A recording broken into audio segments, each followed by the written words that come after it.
talk show panel style moment. All right, so everyone, this is the digital transition discussion in Salt Lake City, Utah. And I'm excited to have with me today Dr. Ryan Hansen, who's the Director of Digital Learning from Davis School District in Utah. Ryan from Davis, right? Ryan from Davis. He spoke earlier today. He's super duper awesome. And then we also have with us Senator Howard Stephenson from the Utah State Senate, who's done some miraculous things in his lifetime. We're going to hear about that, right? Right. Yeah.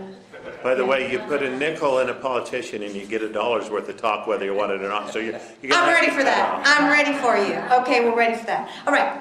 And we also have Sam Quantz. Did I say Quantz? Yeah, good. Who's the CIO from Salt Lake City School District, Utah, who's been contributing all day long. So we can't wait to hear what you want to say today to our questions, and also kind of what you got out of the day as well. Yeah, that'd be awesome. Okay, so we're gonna have a good conversation, and then at the very end, we're gonna let these guys out here in the audience heckle or ask questions. We all cool with that?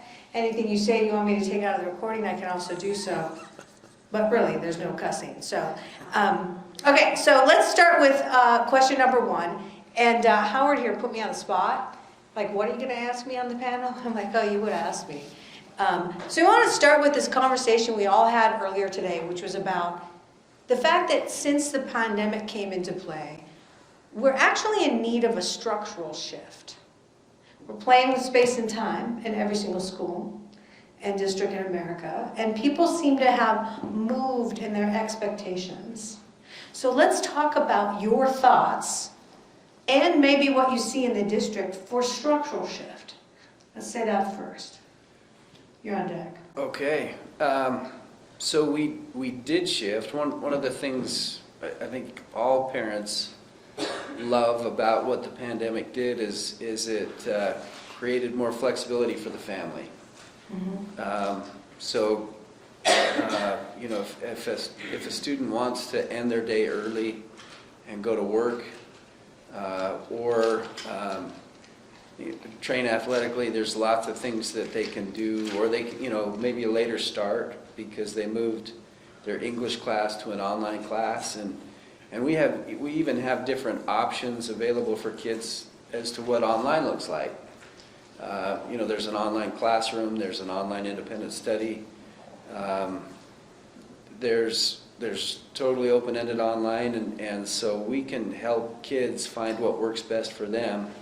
They can still keep the traditional experience, and then they can try online things as well. But one of the things we're really excited about as well is we've partnered with Snow College, which is a community college here in Utah, also Arizona State. Mm-hmm.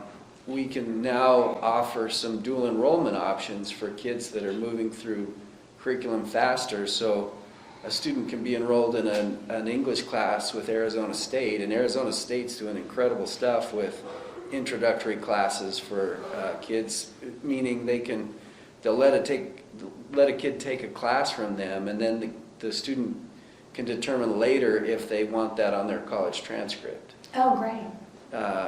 But they're enrolled with Arizona State. They can be enrolled at Davis, so they're picking up high school credit in addition to college credit, all at the same time. So it gives options for kids that do want to work ahead. You know, you don't bump into, well, if I do work ahead, but I still want to be in high school, but I'm done with high school, now what? Mm-hmm. So, you know, that's been really exciting for us. But I think we really hit our mark with structure. When kids can take kind of a three-dimensional class. So for biology class, I can be online for some of the instruction. I can be in class for discussion. And then I can be at the local nature conservancy to do actual hands-on, real-world, lab-based, field-based type of research. So that's where we want to get to. I think this is still a step to get to that. Yeah. Yeah, but what you just called three-dimensional, you just coined a new term for me, and now everyone's going to use that. Just, you know, three-dimensional learning. I'm into that now. I was just excited by that word. Okay, good. Well, I know, Senator Stephenson, you've done some amazing leadership here in Utah, probably nationally, if not globally. So why don't you use a little bit of color as a background, and then delve into sort of what you're thinking about this structural shift conversation.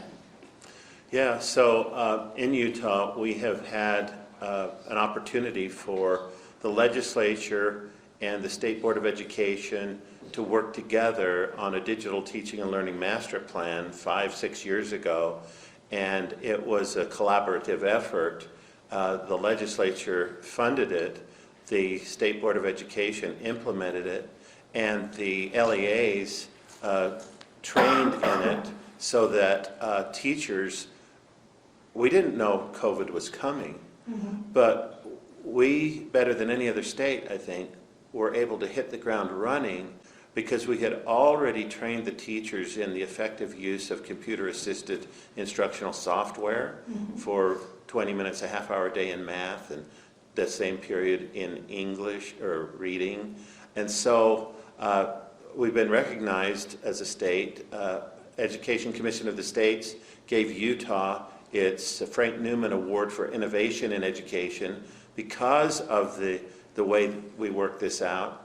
And our state superintendent, Sid Dixon, has received the SETA's Policymaker of the Year Award. Oh, wow. Because of the team she brought together and the way they interfaced with the LEAs and enabled the LEAs to do their job more effectively.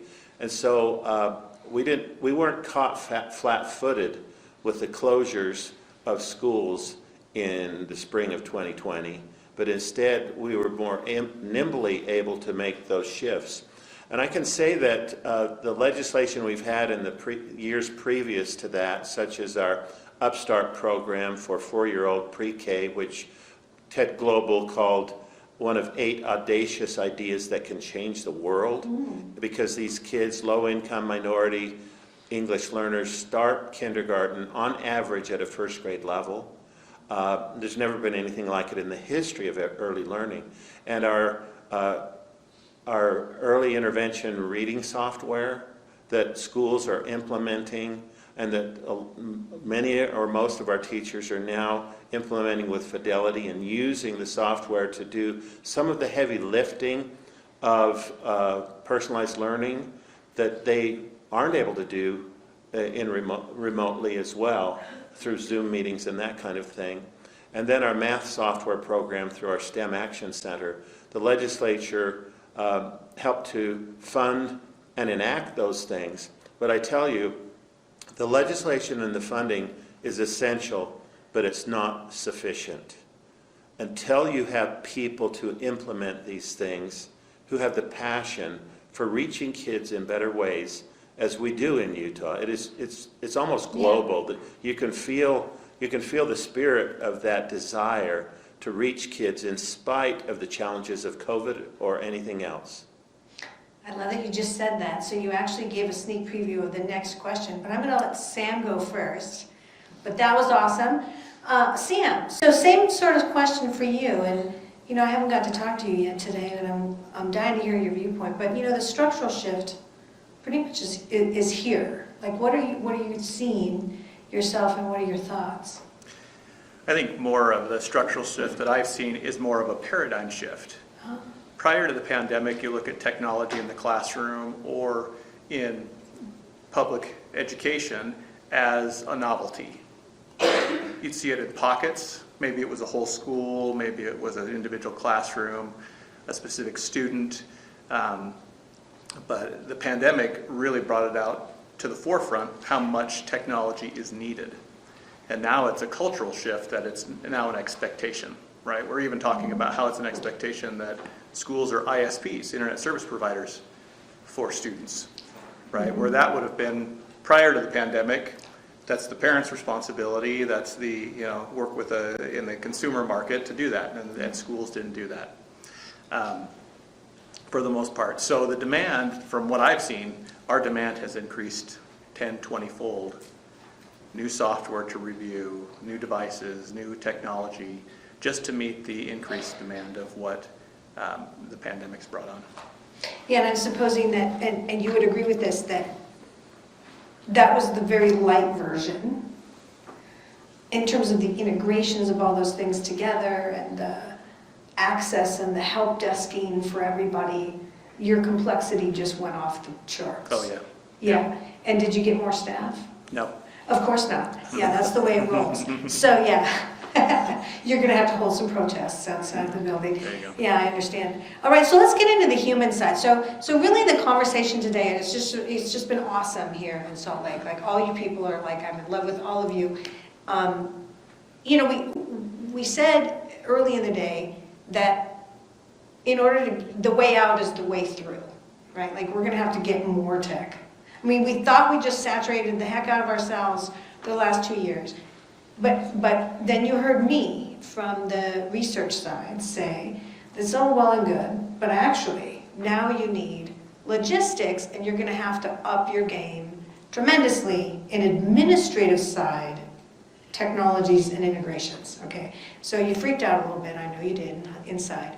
Then I said this, which I know made everyone happy, and I want you guys to talk about it, and that is, the reason for this is when you get to the height of the mountain of tech, it allows you to isolate to the extreme the perfection of the human intersection and use the humans to their best and greatest ability, which is being human, which is really what I think all teachers want to be. They do not want to do data entry. They do not want to have to do all the analytics.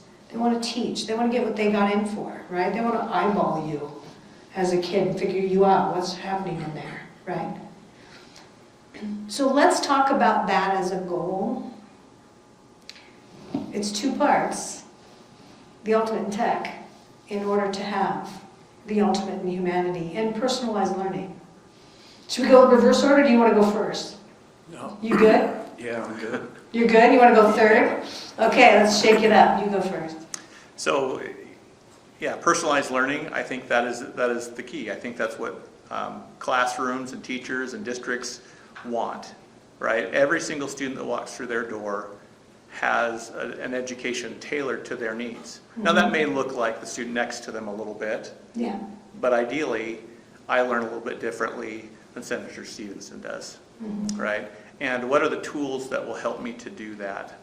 So from an infrastructure standpoint, I look at it as standardization helps me support, right? No increase in staff, standardization helps me. So how do we balance standardization versus the innovation needed to provide personalized instruction, right? You could go through and provide a single application for every single student, but the management of that would be challenging. Aha. And that is the trick, isn't it? You just said it so perfectly. You know, the average district has some thousands of apps. And I just want to point out how much I adore people in your particular type of position nationally in all districts. Because I compare what's happening with your industry with what goes on the outside. You know, the average chief information officer, I want everybody to think about this for a second, in any other industry is managing a handful of major apps. In districts, the average kid will have access to 300-400 apps. In the bigger districts, right? The smaller you go, the less apps they have. I mean, it's a majestic pile of stuff. Why? Because you're dealing with all human knowledge, basically. You're trying to purvey little bits and pieces of all through, K through 12. It's just majestic what you're doing. So I'm very proud of you, just so you know. So your discussion then, Howard. So for me, the most important thing is to get every child competent at grade level in reading, writing, and math. You know, all the rest of education is important, Yeah. but if you don't have that base of Bloom's taxonomy of academic skills and content knowledge in reading, writing, and math, how do you achieve all of the rest? The upper levels of synthesis, evaluation, critical thinking, and all of those kinds of things that we really want our students to understand and to be able to do, because that's how you live life. But if you don't have math and reading down, you're going to be struggling with those other things. And so the best example of using software, reading and math software to deliver personalization to every child at their level, meet them where they are, is Sonia Olson, that's here today, who has been a master at using the software with Fidelity. And by Fidelity, in order to personalize it, you need to make sure that every student gets their minutes or units every week, that and you celebrate that every Friday. And you have a common goal, and the classroom is working together toward this goal at the end of the year of being grade level proficient in both reading and math. And then the teacher takes the reports from the software and uses it to do small group and one-on-one instruction to make up where kids are stuck. And what she has found is that she can get 90% of any class at grade level proficiency in a single academic year, no matter how low they started, if she does that with Fidelity. I love this word, fidelity.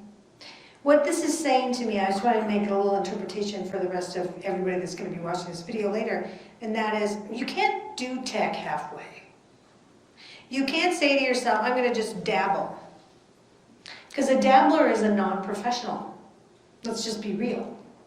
When you dabble, you're not professional grade. Well, and the data show that that if you dabble in technology, you're probably getting lower scores than if you were just to go back to the sage on the stage and go back to the analog teaching and learning. Yeah. You have to do it with Fidelity. You have to get the minutes each week. You have to look at the data and provide that small group and one-on-one instruction.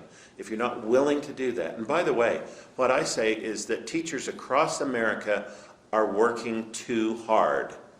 Yes. They're just working way too hard because they don't trust the machine to assist them in their role. You know, accountants trusted electronic spreadsheets, and now their jobs are much easier, and their role has been repurposed to a higher calling. Engineers trusted CAD systems to do what it used to take them 3 months to do on a drafting board. They can do in 3 minutes now by entering the specs. Yeah. Teachers, you're not going to be replaced by the software. It will enrich your ability to reach every child. And that's where your heart is anyway. Yes. And then you will have the ability to enjoy exploring other things with them because they are competent in math and reading. Yeah, love that you said it that way. And that brings it all the way full circle to that, you know, you do the tech in order to elevate the humanity, right? The precision of that professionalness. Your thoughts on the same topic, right? No, it's a great topic. And to build on the Senator's comments, the tech really becomes the extension of a great teacher, and teachers will never be replaced. I think the 2022 teacher, one of the challenges of technology is there are no shortcuts with the technology, and so the technology requires planning. It requires the thoughtful placement of resources. All of those things, and maybe the 2024 teacher that uses tech, it does make the job a little bit easier, but it's not necessarily the case in 2022. But when we effectively do that, it magnifies the impact that a teacher can have, or the teacher does have. It can be more kids. It can be the same amount of kids, but deeper. The technology gives access to the teacher, 24/7, and the teacher's not necessarily present 24/7. And the family. And so all of those things are enhanced by the technology, but... Yeah, we're not there yet. Yeah, but you can't take back to the Senator's point, you can't take the teacher out of the equation. Yeah, and we're in complete agreement. So we did have the conversation about hyperlogistics in the future, right? Like there's something going on here. And there's been a lot of superintendents I've had conversations with just in the last couple of weeks that have said there's some, the sort of alluded to, they use words similar to there's something going on, right? There's something sort of intangible we can't really put a name to too easily, but it has to do with we're in the middle of a change. We're in the middle of an epic transition that is beyond the tech add-on into a cultural and structural shift that is really serious, right? But it does start with the fact that in order to get the humans along, right, and not leave them, you know, sort of broken on the wayside, there's going to be some years of training. So you have to lead right now, like never before. You can't just let. Because like we were talking about with the applications, if you do that, everybody's using 16 different things and nobody can tell what's going on with the kids anymore because is it the teacher, is it the tech, is it the kid? We can't tell because everybody's using different stuff. So we're in an era when we really need to lead. Lead. So if you talk about your we're gonna go this way again, is that okay? Sure. Imperatives for you. Let's wrap this up. For you, just give me your short list of imperatives. Like, if you're thinking beyond just maybe your role into the district. Yeah, as I think about the idea of leadership, right, and what's imperative is technology no longer is a second thought, right? It's imperative that it's accepted as part of our life. We've accepted it part of our personal life. Yeah. How many of us can walk away without our cell phone or our smartwatch, right, and not feel that pull of like, oh, where was it? This is part of our society, of our culture now, and so when we write our student achievement plans or when we develop analytics for student growth, we need to look at, okay, what tools are we using and why? Yeah, well said.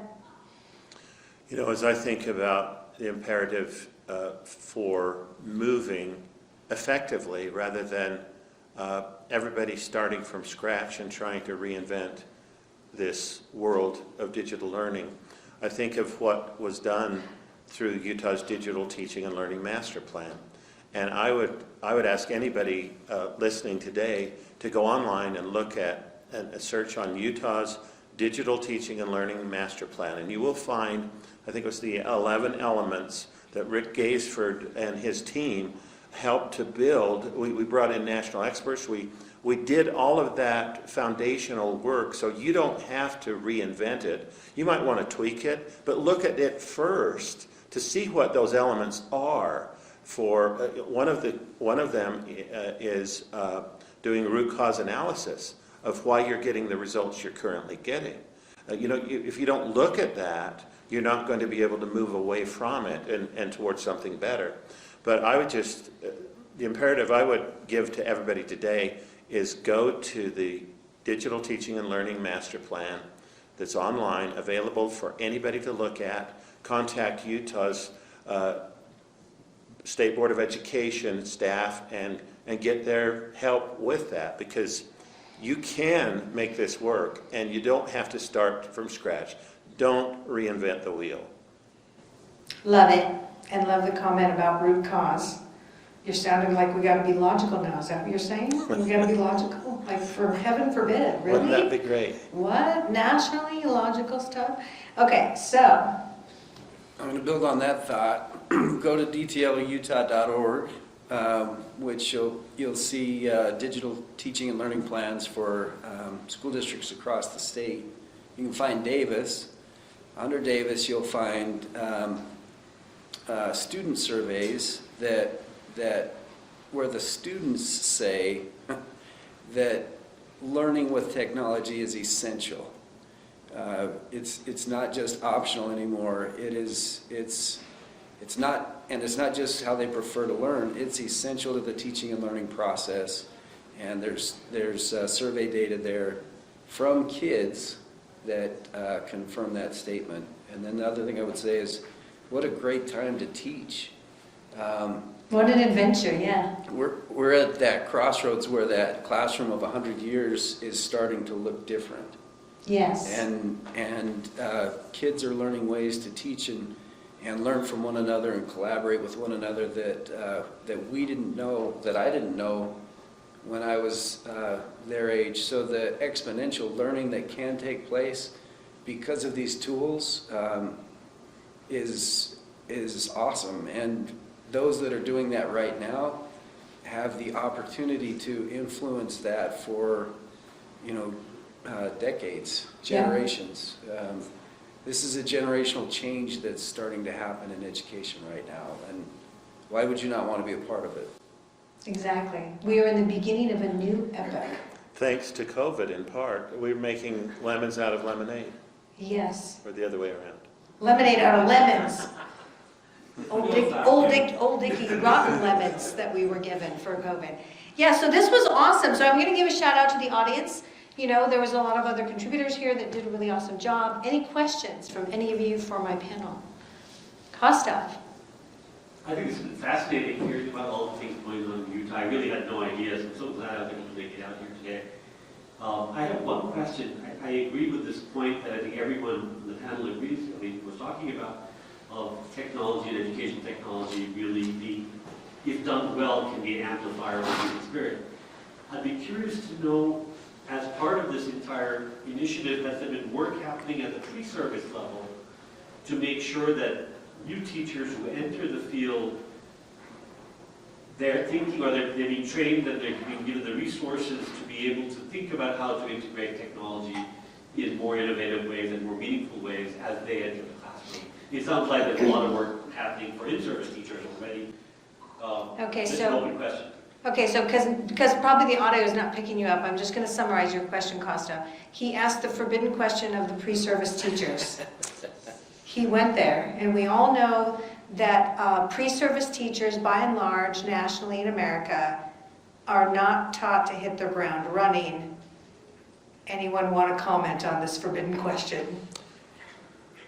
Yeah, I think it's really sad that our teacher colleges are not preparing teachers. I went to a master's program to ask them what they're doing to teach their teachers about being prepared for the digital classroom, and they said, well, we're not focusing on that because the artificial intelligence hasn't arrived yet. Like What? I was at a high school here in Utah and meeting with the principal and 4 teachers that had just gotten their masters in educational technology. And I was telling them some of the things that we've talked about today. Yes. And the power of high quality computer assisted instructional software to really deliver on personalized learning. And these were in master's shock. programs were in shock, and one of them was almost in tears saying, why didn't I learn this in my master's program? Well, I'm hearing that almost everywhere. There's only, and I can't remember the name of the college now, but there's one college who's starting to have their act together, and it's New Jersey. Just so you know, because those districts go on and on about it. Okay, so that's just like the state of the nation, Council, just so you know. Well, so we have 1,400 teacher colleges in America. Yeah, And all of them are kind of independent of their SEAs and the LEAs and their needs. So we need to get them to respond better. In Finland, they basically fired their teacher colleges, and they only have a couple now, and the school system tells them what they need and how they want them prepared, rather than the other way around. that's what we need to do. Let's start that. What do you guys think? Form a coalition and start telling instead of asking? How you like that, Ryan? Let's tell. Yeah, we've actually invited some of those pre-service programs into our school district. So Smart. there's some, anyway, a couple of our newer schools house those programs. But I will say this for our new teachers, the most valuable thing that they bring is they have experience in some of these same tools. Oh, good. And they're open-minded to the potential. You mean like Canvas or Blackboard, those kind of things? Well, those are simple tools that they're familiar with, Yes. right? They've been learners in those systems. Yeah. So they get a little bit better what works and what doesn't work. Yeah. But then because they're open-minded to what the possibilities are. They've been really effective through the pandemic, and some of our more traditional experienced teachers had to lean on that expertise. And it's been hard for them because what they were good at moved, right? You move my cheese, quit moving my cheese, kind of, yeah. It's a different environment, but I've seen some of them with that same, Swagger, they have swagger now? It's the lifelong learner mentality. Oh, good. When they approach it with an open mind, they've developed those skills pretty quickly. Awesome. Well, the average person in education is pretty groovy and cool. That's my thinking. All right, so Sam, final comments then. No, I agree. I think a lot of the preparation for pre-service teachers needs to happen at the university college level. That's where that needs to happen. And now on the other side is the learning curve for those new teachers is much shorter than some of our more experienced teachers, simply because they've grown up in that environment, right? Yeah. They've used the tools, and so I agree with all that's been said. Yeah, love that. Love your comments, all of you. Okay, so I'm going to wrap this up. I want to thank everybody that's been here with us and shared and contributed. Let's all give the panel a round of applause. Thank you guys.